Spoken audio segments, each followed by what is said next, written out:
무당을 사랑한 목사. 새롭게 하소서 방송 이후 2020년 3월에 CBS 기독교 방송 새롭게 하소서에 나가서 무속사역에 대해 간증할 수 있는 길을 하나님께서 열어주셨다. 1시간이 채 안 되는 짧은 시간에 지난 23년간 있었던 수많은 내용 중 무엇을 전해야 할까 고민하다 보니 애가 탔지만 성령님이 감동을 주셔서 울고 웃으며 이야기했고, 그때 많은 시청자들이 공감해 주어 조회수가 순식간에 50만을 넘어섰다. 그만큼 많은 사람들이 영적 문제에 시달리거나 관심을 갖고 있다는 증거다. 3월 16일에 방송에 나가고 나서 21일에 전화가 왔다.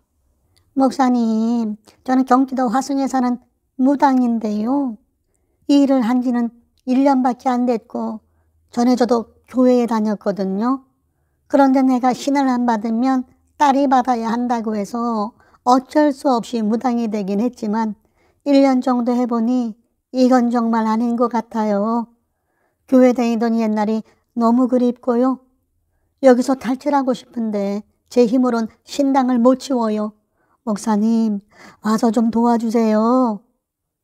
그의 음성이 마치 119 구조 요청처럼 절박하게 들려서 주일을 지내고 23일 월요일에 전도 요원들을 한 차 싣고 화성으로 출발했다. 왠지 이번엔 그동안의 신당 철거보다 더 힘들 것 같다는 예감이 들어서 특히 더욱 기도로 무장하고 갔다. 화성무당은 사는 환경이 특별했다. 화성시 서시면 바다 끝, 차가 간신히 다니는 골목길로 들어가 보니 빠져나갈 데도 없는 모퉁이에 조립식 건물 서너 채가 지어져 있었다. 앞은 바다여 뒤는 산이라 사방이 꽉 막힌 외통수였다. 그중 한 채를 그가 쓰고 또 한 채는 신할매가 차지하고 신언니도 근처에 살았으며 시어미는 군포에 있었다. 이렇게 신으로 맺어진 가족은 혈연보다 더 끈끈하다. 귀신으로 엮인 무속인들의 관계에서 배신하면 매장시켜버리고 벌전을 받게 하니 그야말로 살벌한 인연이다. 널따란 단독주택에 여자 혼자 신당을 차려놓고 사는 집에 들어서니 진짜 귀신이 나올 듯 으스스했다. 화성으로 출발하기 전에 방송을 본 또 한 사람의 전화를 받았다. 목사님, 우리 딸이 귀신 들렸어요. 내가 전에 50년을 다닌 사람이라 부처님에게 벌고 무당을 불러 굿도 해보고 별짓 다 했습니다. 애가 점점 폐인이 돼가는데 목사님 방송을 보니까 목사님께는 답이 있을 것 같아. 살려주이소. 그러면서 찾아오겠다는 걸 그가 수원에 산다고 하여 내가 마침 화성에 가니까요. 거기서 우리 만납시다 했더니 찌는 국도 빵빵 휴겨서 운영하고 있는데 얼마 멀지 않네 하여 오후로 약속을 잡아놓았다. 먼저 화성무당을 만나서 무당의 운명을 벗어나는 유일한 길은 그리스도이신 예수님을 바로 알고 인격적으로 영접하는 것임을 전하니 전에 예수 믿던 사람이라 바로 알아들었다. 눈물을 흘리면서 참여하는 마음으로 예수님을 나의 주인 구원자로 새롭게 모셔드렸다. 이제 어서 신당 철거를 서둘러야겠다는 마음이 들어서 부지런히 깨부수어 차에 싣고 있는데 아니나 다를까 신어미가 군포에서 헐레벌떡 달려왔다. 얼마나 열을 받았는지 차를 도로 한가운데 집어던지듯이 세우고는 씩씩거리며 내렸다. 화성무당의 이웃에 사는 신언니가 지금 교회차가 와서 신당을 뜯고 있다며 일러 바친 것이다. 오늘은 쉽지 않겠구나 싶었다. 신어미는 신당이 없어진 걸 보더니 눈이 뒤집혀서 야단이었다. 야 이년아, 네가 이럴 수 있어? 어떻게 차려놓은 신당인데 내 허락도 없이 이런 짓을 하고도 네가 살뜰하자? 그러자 궁지에 몰린 쥐가 고양이에게 덤비듯 신딸이 야무지게 받아쳤다. 신당을 차린 것도 내가 차렸고 지난 1년 동안 양말짝에 속옷까지 다 빨아주면서 종처럼 떠받들였으면 됐지. 이제 너는 못하겠어요? 신어미 위에는 또 신할매가 있었다. 양사방 층층시야로 감시당하는 감옥살이. 그렇다고 장사가 잘 되는 것도 아니라 먹고 살기조차 힘드니 어려운 결단을 내리고 내게 도움을 청한 것이다. 당신이 그동안 점괘가 잘 안 나온 것이 보기요. 수입이 좋았으면 이런 마음을 먹겠슈. 맞아요, 목사님. 진짜 그러네요. 그러므로 무당은 손님이 없는 게 결국은 사는 길이다. 신어미가 다시 짐을 내려놓게 하려고 울렀다 달랬다 밀고 당기는 실랑이가 2시간이나 이어졌다. 그러나 신딸이 워낙 확고하게 버티는 사이에 우리가 신당을 싹 치워버리자 신어미가 더 이상 안 되겠다 싶으니 최후의 한마디를 날렸다. 너 뜨고 봐라. 이들에겐 사실 가장 무서운 저주다. 그래서 내가 말했다. 당신이나 뜨고 봐요. 신선생도 예수 영접하면 삽니다. 나는 무당들이 벌전 없이 무속세계에서 빠져나올 수 있도록 도와주는 사람이요. 내 이래봬도 충청도 양반이요. 나 절대 시비 걸거나 싸움 붙이려고 다니는 사람이 아니요. 이분이 원치 않으면 우리도 안 와요. 그러니 본인이 얼마나 힘들었으면 찌를 불렀 것이요. 그게 이해해 주세요. 그러자 신어미가 거의 목 놓아 울기 시작했다. 얘야, 기왕 이렇게 된 거 가서 건강하게 살아. 자리 잡으면 연락하고. 그러자 신딸도 엉엉 운다. 나도 눈시울이 뜨거워졌다. 무속사역은 이래도 저래도 울음바다다. 처음엔 말썽부려 시간을 지체시키는 신어미가 미웠지만 입장을 바꿔서 생각하면 충분히 이해할 수 있었다. 제자 만들고 신당을 차려주기까지 자기도 나름대로 투자하며 헌신했고 무엇보다도 자기 위에 또 신어미가 있으니 신딸을 잘못 관리하면 호되게 책망받는 것이다. 그래서 신딸에게 증거 자료로 녹음을 부탁했다. 신당 치운 이유를 네가 직접 얘기해. 너도 알다시피 내가 전하면 우리 엄마가 날 가만두겠냐? 그래서 그거 녹음하느라 또 1시간이 흘렀다.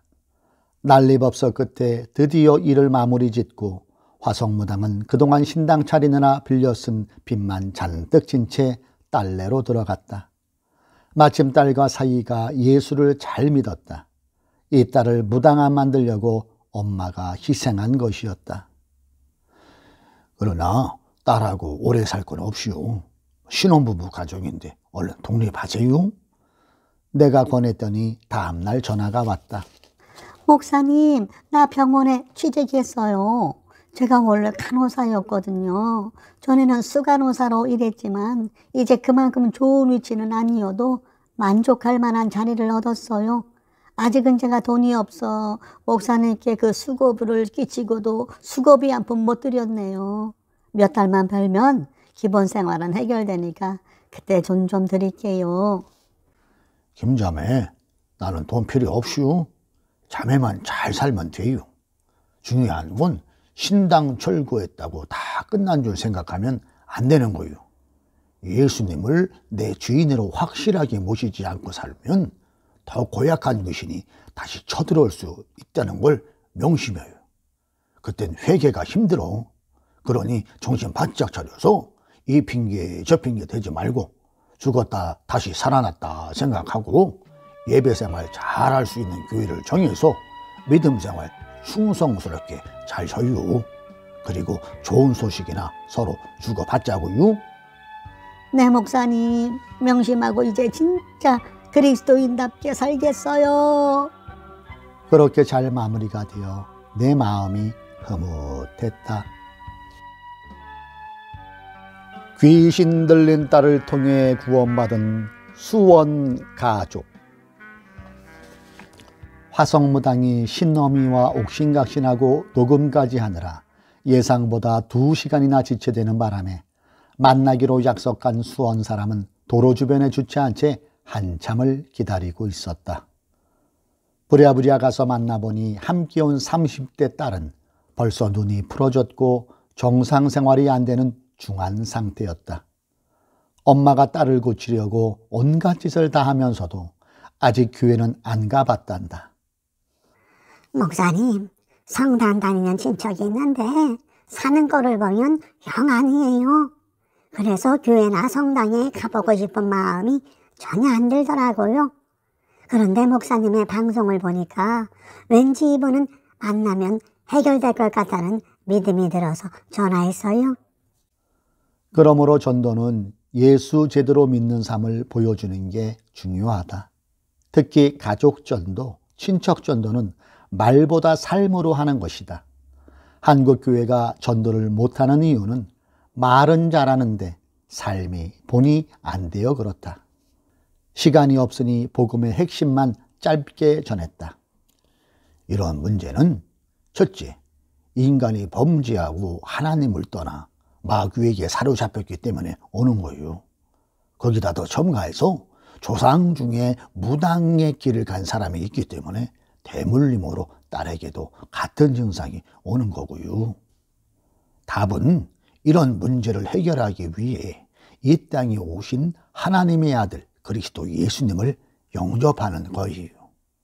그저 교회에 다니는 것보다 더 중요한 것은 마귀 권세를 멸하신 만왕의 왕 예수님을 정확히 알고 나의 왕으로 모셔드리는 거지요. 여자가 똑똑했다. 제깍 알아들었다. 게다가 시아버지와 남편도 명문대학 나온 대기업 간부로 나름 쟁쟁한 집안이었지만 외적으로 아무리 화려한들 무슨 소용 있나. 영적 문제로 속은 다 망해가는데. 물론 이런 경우에도 하나님의 선하신 구원 계획이 있다. 딸 문제 하나만 놓고 보면 불행인 것 같아도 그 한 사람 때문에 온 가족이 구원받게 되는 것이다. 만약 딸에게 심각한 문제가 없었다면 이 엄마도 대단한 배경에 자존심이 강해서 결코 하나님 앞에 나올 위인이 아니었다. 나도 만만치 않은 사람이에요. 하지만 딸이 죽게 생겼는데 내가 체면죄를 이렇게 뭐 있겠어요. 그저 목사님 시키는 대로 하겠습니다. 하고 엄마와 딸이 뜨겁게 눈물을 쏟으며 그리스도를 영접했다. 그러나 영접은 해놨지만 양육이 이어져야 하는데 수원에서 천안까지 오라고 할 수도 없고 수원에 아는 교회 이슈 모르니 전혀 없단다. 영접한 것은 학교에 이제 막 입학한 것과 같다.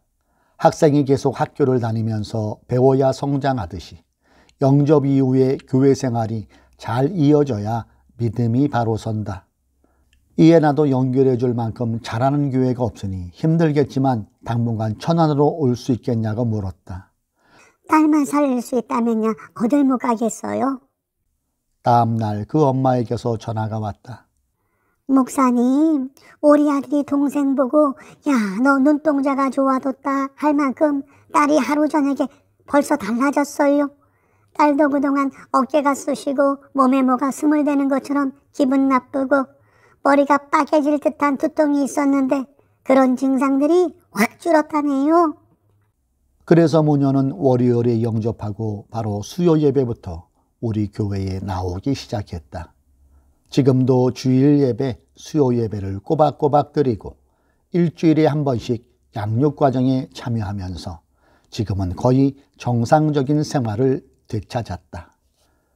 이처럼 영적 문제에 시달리거나 무속인이었다가 예수를 영접한 세 가족에겐 예수님께서 귀신을 내쫓으시고 병을 고치셨던 사역에 관한 말씀들을 모은 치유 메시지를 12주간 집중적으로 전한다. 한 번 영접했다고 끝난 게 아니라 오히려 그때부터가 시작이다. 망가졌던 영혼과 생활과 환경을 꾸준한 양육으로 온전히 회복시켜 주어야 한다. 물론 사람마다 다르지만 최소 1년 이상, 때론 몇 년씩 걸리는 이 과정을 소홀히 하면 영접하고 나서도 다시 귀신의 지시를 받는 경우가 있다. 그리스도가 마음과 삶의 주인으로 든든히 자리 잡을 때까지 계속 싸워야 한다. 지금은 이 딸의 신기가 멎고 상태가 아주 좋아졌는데 그에게 대물림된 통로에 대해서 양육 과정 중에 아내의 예언이 나왔다. 증조 할머니가 신기로 죽었고 그 고통이 손녀에게 온 거요. 원래는 증조 할머니의 딸인 이 아이의 할머니에게 신기가 왔었지만 그걸 피하려고 성당에 다니셨구먼. 93세 된 할머니가 이 손녀를 특별히 아꼈는데 손녀는 할머니를 몹시 싫어했다. 간첩의 신분이 노출되면 활동을 못하듯이 귀신도 그 가문을 추적하여 이렇게 통로가 발각되면 사건의 끝이 보인다. 할머니 역시 그동안 성당을 다녀도 확신이 없던 차에 손녀딸의 상태가 대번에 좋아지는 걸 보고는 교회에 같이 다니겠다며 나섰다. 그런데 손녀는 할머니에게 영적인 적대감이 있어 교회에 모시고 나오길 꺼려했다. 내가 말했다. 그건 자매님 마음이 아니라 자매님을 다스리던 귀신이 할머니까지 예수를 영접하면 완전히 통로가 끊어져 버리니까 자매한테 자꾸 그런 마음을 주는 거예요. 자매님이 예수님을 영접하고 나니 신기가 먹고 생활이 정상으로 돌아오는 확실한 증거가 있잖요. 그러니 할머니도 꼭 모시고 와요. 딸의 아버지도 노년에 술을 그렇게 마셔댄다고 한다. 다 같은 맥락의 영적 문제다. 이제 딸을 통해 먼저 엄마가 그리스도를 영접했고 할머니가 교회에 나오시고 곧 아버지와 오빠까지 돌아오면 5명이 구원받아 믿음의 가정을 이루게 된다. 나는 그날을 위해 간절히 기도하고 있다. 신당 철거를 도와주세요. 어느 아가씨가 다급한 목소리로 내게 전화를 해왔다. 목사님, 저 좀 도와주세요. 결혼을 약속한 남자의 엄마가 무당이었는데 어제 병원에서 세상을 떠났어요. 남자친구는 돌아가신 엄마 생각에 큰 슬픔에 잠겨 있으면서도 엄마가 차려놓은 신당 철거 문제로 불안해하고 있답니다. 엄마의 신선생이던 무당이 자기가 신당을 추해주겠다며 500만 원을 요구하는데 새롭게 하소서 방송을 보니까 목사님은 신당도 지워주신다고 해서 도움을 청합니다. 또박또박한 목소리였지만 간절함이 묻어나 내가 대답했다. 그럼요, 도와드리고 말고요. 그런데 치우기 전에 한 가지 조건이 있네요. 만약 그 무당이 신당을 치우면 천도제를 지내서 귀신을 불러들이게 되니 남자친구나 그 형제들에게 대물리 됩니다. 그러므로 돌아가신 엄마의 자녀들이 반드시 그리스도이신 예수님을 믿음으로 영접해야만 해요. 알아보고 연락을 준다던 아가씨가 반가운 소식을 전해왔다. 목사님, 남자친구와 형과 형수까지 흔쾌히 예수님을 믿기로 했어요. 7월 9일 무더운 날씨였지만 나는 우리 무속 사역자들과 또 하나의 신당을 치워버린다는 큰 기쁨에 겨워서 더위도 아랑곳 없이 깔끔하게 정리하고 돌아왔는데 이틀 후 그 자매와 남자친구가 고맙다고 인사차 찾아와 반가운 만남을 가졌다. 무당 엄마의 죽음을 통해 아들과 며느리가 예수님을 영접하게 하시고 그 가문의 무당 대물림을 끊어주신 하나님의 크신 사랑에 감사와 영광을 올려드린다. 그리고 앞으로 이런 일로 도움을 요청한다면 나는 지체치 않고 한달음에 달려갈 것이다. 딸이 귀신 들려 저를 죽이려 해요. CBS 새롭게 하소서 방송 이후 전화로 상담을 요청해 와서 예수를 영접한 사람이 33명이다. 교회를 안 다니는 사람이나 심지어 무당들도 기독교 방송을 즐겨보는 모양이었다. 뉴욕, 시드니 등 세계 곳곳에서 전화가 폭주하여 신기했다. 기가 막히고 화가 나는 것은 귀신에게 시달리는 문제로 전화한 사람들 중에 교인이 너무 많다는 사실이다. 성도는 물론 사역자들의 상담도 빗발쳤다. 명색이 전도사, 목사, 사모라서 남들한테는 차마 말 못하는 사정을 털어놓는다는 이야기를 들으며 참 가슴이 아팠다. 대부분 나를 찾아오려고 하지만 나는 못 오게 한다. 그들은 문제가 일어난 배경은 생각지도 않고 그저 나를 신통한 사람이라 여겨서 안수기도 한번 받으면 해결될 줄 기대하지만 나는 딱 부러지게 말한다. 여기 온다고 해결되는 게 아니오. 믿음의 대상이신 예수 그리스도가 어떤 분인지 분명히 알고 그분을 나의 주인으로 영접하며 예수 그리스도의 이름으로 귀신을 대적하면 돼요. 그런 수십 통의 전화 상담 중에서 몇 가지를 소개한다. 방송 직후인 3월 22일 다짜고짜 목사님 저 좀 살려주세요 하며 울며 걷다. 딸이 귀신 들려 저를 죽이려고 달려듭니다. 발길로 차고 머리채를 휘어잡은 게 한두 번이 아니에요. 제가 딸 때문에 심각한 우울증이 생긴 데다 저한테도 자꾸 자살 충동이 들어 자살 시도까지 했어요. 저는 어떻게 하면 되나요? 희한한 것은 나와 통화하는 그 짧은 몇 분 동안 두 마디만 하면 전화가 뚝뚝 끊어지기를 14번이나 반복했다. 귀신이 회방을 놓은 것이다. 전화만 방해하는 게 아니라 내비게이션 안내도 바꿔놓는다. 며칠 후 그가 나를 찾아올 때 1시간이면 오는 거리를 내비게이션 방향이 자꾸 엉뚱한 곳으로 바뀌어 2시간을 헤매다가 겨우 찾아왔다.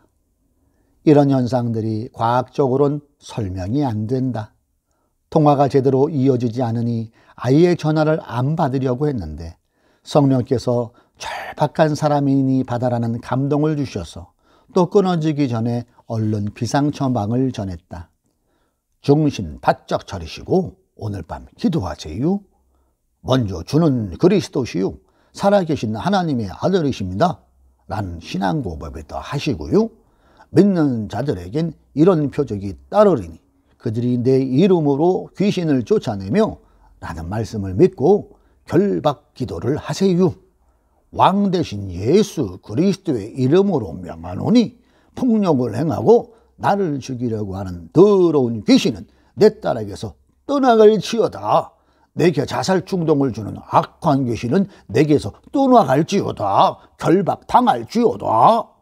그리고 한 가지 덧붙이자면 근신하라 깨우라. 너희 대종 마귀가 우는 사자같이 들어다니며 삼킬자를 찾나니 너희는 믿음을 굳건하여 그를 대적하라 하신 말씀을 붙잡고 그리스도를 믿는 믿음으로 늘 마귀를 대적하시면 돼요. 그러면 반드시 승리할 수 있시오. 이렇게 해도 당장 안 되는 경우는 아직 때가 무르익지 않아서다. 사람마다 고유한 응답과 구원의 시간표가 있다. 우리는 늘 하나님이 왜 빨리 해결해 주시지 않냐고 애를 태우지만 거기엔 더 큰 하나님의 계획이 있음을 믿고 이루어질 때까지 포기하지 않는 믿음의 자세가 필요하다. 예수님도 딸에게서 귀신을 쫓아내달라고 간구한 가나안 여인에게 처음엔 대꾸도 안 하시다가 겨우 대답을 하고 하신 게 나는 당신과 상관없소. 이스라엘의 잃어버린 양을 위해서 왔소. 하며 거절하셨다. 그래도 이 여자가 물러나지 않고 엎드려 절하면서까지 간청하니 당신은 개 같은 사람이요 라고 우리 상식으론 선뜻 이해하기 어려운 말씀까지 하셨다. 그것을 통해 예수님은 이 여인의 믿음을 한 단계 높이 끌어올리신 후 마침내 그 여자의 소원대로 딸에게 역사하는 흉악한 귀신을 내쫓아 주셨지 않았는가. 우리의 믿음과 귀신의 역사는 당연히 반비례한다. 우리의 믿음이 작으면 귀신의 역사는 크게 느껴진다. 귀신의 영도 한 번 임하면 그대로 머물러 있는 게 아니라 들락날락 오리락내리락 유동성이 있고 마찬가지로 믿음도 고정된 게 아니다. 성장할 수도 있고 퇴보할 수도 있으며 커질 수도 있고 작아질 수도 있다. 산 믿음이 될 수도 있고 죽은 믿음이 될 수도 있는 것이다. 신들린 딸을 둔 용인의 교인은 주변 신앙인들에게 이런 문제를 상담해도 대부분 딸이 예민해서 그렇다는 일반적인 시각으로만 접근하니 해결이 어려웠다고 한다. 나와 통화하는 중에도 딸이 용케 알고 방에 들어와 대화를 방해하기도 했다. 목사님, 제가 사정이 급하니 당장 월요일에 찾아뵐게요. 주중에는 나도 바쁘니 주말쯤 만납시다. 제가 화요일에 급히 미국에 가야 해서 그 전에 꼭 목사님을 만나야 해요. 아니, 요즘 코로나 때문에 미국 갈 수 있슈? 딸 장례식 하러 갑니다. 큰딸이 미국에서 유학하다가 1년 전에 한인교회 목사님 아들과 결혼했는데 며칠 전에 자살했다는 통보가 왔어요. 이제가 30인데 국내에 있을 때부터 심한 우울증으로 시달리더니 그만. 엄마는 딸의 죽음이 귀신의 역사인 것을 직감적으로 알았다. 내 아내가 용인 교인을 만나보더니 예언으로 문제를 진단했다. 당신 할머니가 자살로 죽었는데 그 귀신이 당신한테 들어와 있네요. 딸을 죽이고 인자는 당신을 무당 만들려고 하는 거예요. 귀신이 진작부터 그런 작정을 했는데 그가 무당이 안 되려고 교회를 다녔고 딸도 목사 아들과 결혼했다고 안심했다가 변을 당한 것이다. 그가 내게 오기 전날 귀신이 그러더란다. 나는 너를 떠나면 갈 데가 없으니 천도제 해줘. 천도제는 죽은 영혼이 좋은 데로 가라고 치르는 불교 의식이다. 그래서 미국 갔다 오면 천도제를 지내주기로 했다기에 내가 단호히 말했다. 천도제 지내서 귀신이 떠나간다면 왜 무당이 생겼겠슈? 그래, 굿하는 순간 다 해방되고 말지. 안 그래요? 나가는 척할 뿐이고 오히려 더 큰 귀신을 불러들이는 위헌천만한 행위인 걸 알아야 해요. 천도제 지내자마자 딸을 죽인 귀신이 당신에게 들어올 테니 절대로 하면 안 돼요. 그는 곧 알아듣고 천도제를 안 하기로 했다. 이후로는 연락이 없는데 이런 다급한 영적 문제에 시달리는 성도들이 너무 많은 현실이 안타깝다.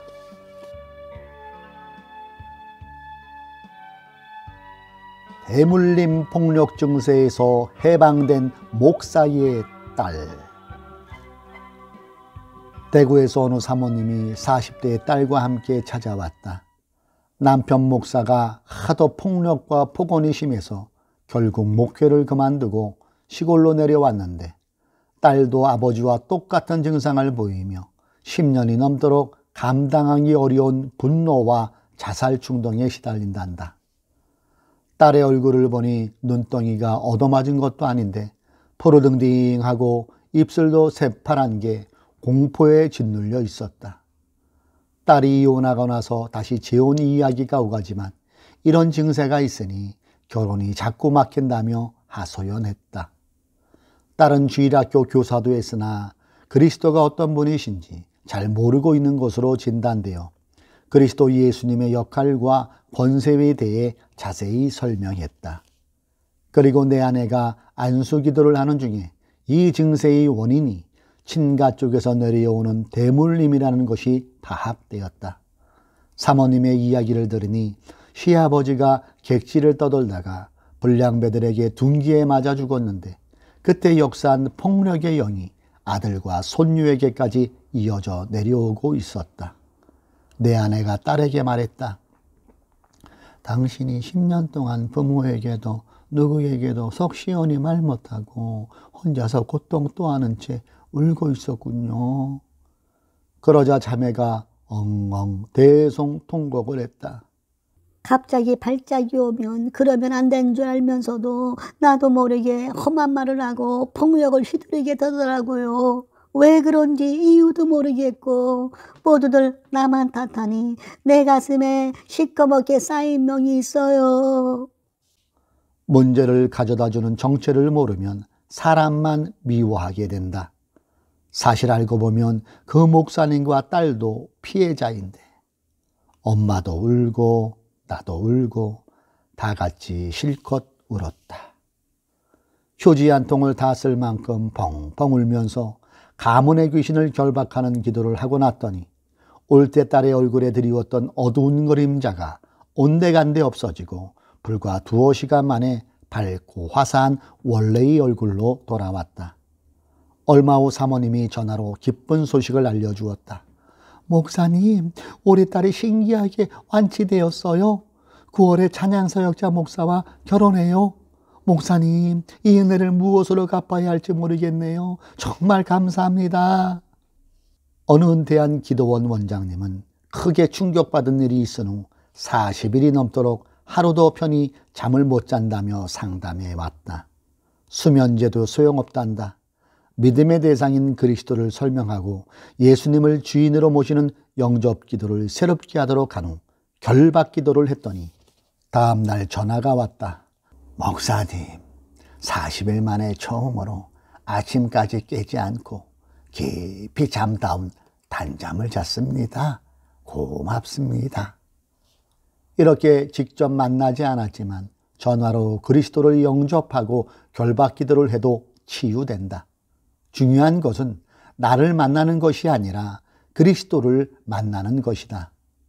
이런 사례들은 무수히 많다. 영적 문제에 시달리는 사람들이 교회에서도 치유가 잘 되지 않으니 답이 없다며 포기해버리지만 나는 답이 있음을 강조한다.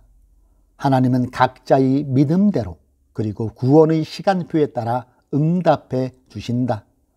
그래서 이런 영적 문제를 종합적으로 진단하고 해결해 줄 치유센터가 시급히 필요하다. 대부분 하루 이틀 만에 끝내기 힘드니 숙소가 있는 건물을 지어서 여러 날 머물며 수시로 찬양하고 기도하며 그리스도의 복음을 계속 듣는 가운데 치유하는 시스템의 필요성을 절감한다.